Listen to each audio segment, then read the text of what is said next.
ஒன்று பெர்ஃபெக்ட்டா பண்ணி முடிச்சாலும், இல்ல பண்ணு. நல்லா தானே பண்ண. ஏன் திருப்பி பண்ண சொல்றாரு? அப்படிங்கிற மாரியான மூமெண்ட் நடந்திருக்கா?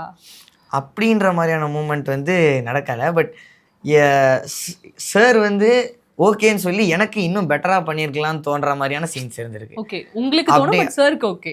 ஆமாம். But our superior. ஸோ அவருக்கு வந்து அவர் சொல்கிறது கரெக்டாக இருக்கும். ஸோ அதை நாங்கள் அப்படியே ஃபாலோ பண்ணுவோம்.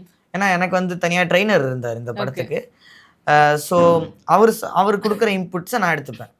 முருகதாஸ் சார் ஏதாவது ஐடியாஸ் இருந்துச்சுன்னா அவர்கிட்ட தான் சொல்லுவார். என்கிட்ட டைரெக்டாக சொல்கிறது வந்து ஸ்பாட்டில் ஏதாவது சேஞ்சஸ் இருந்தால் தான். ஸோ அதனால் நாங்கள் வந்து பெருசாக கான்வோ வந்து கேரக்டர் பற்றி பண்ணிக்க மாட்டோம். ஸோ அதனால் அவர் இவர்கிட்ட இன்புட் கொடுப்பாரு, அவர் என்கிட்ட கொடுப்பாரு. அந்த மாதிரி தான். ஸோ இந்த மாதிரி மூமெண்ட்ஸ் நிறைய நடந்திருக்கு. பட் அவருக்கு ஓகே, எனக்கு ஓகே ஆகி அவருக்கு ஓகே இல்லாத மாதிரி இது வரைக்கும் எதுவும் ஆனதில்லை. ஏன்னா நான் பண்ண சீன்ஸ் வந்து எனக்கு சாட்டிஸ்ஃபை ஆனதை விட அவருக்கு சாட்டிஸ்ஃபை ஆகுதான்றது தான் எனக்கு முக்கியம்.